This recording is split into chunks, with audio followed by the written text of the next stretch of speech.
Hallo almal, ons is aan die einde van 'n ongelooflike jaar, 2013, met vele hoogtepunte en sekerlik ook 'n paar laagtepunte.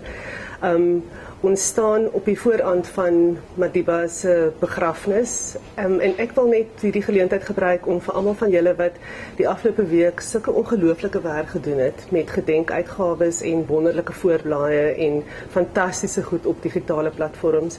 Baie dankie sê. Ek weet van mense wat 30 ure skofte gewerk het die afgelope paar dae. Ons is nou aan die einde van die jaar.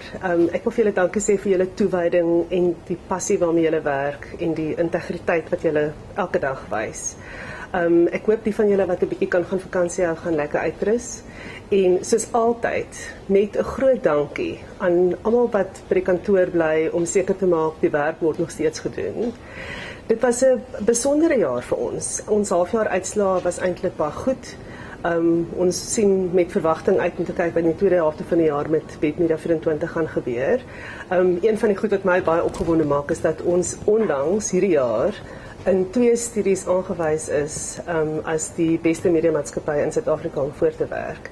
Ek dink dit is 'n geweldige prestasie en dit is danksy mense soos julle wat dit lekker maak om hier te werk. Hou lekker vakansie. As julle op die pad is, ry asseblief veilig en ons sien julle almal in 2014.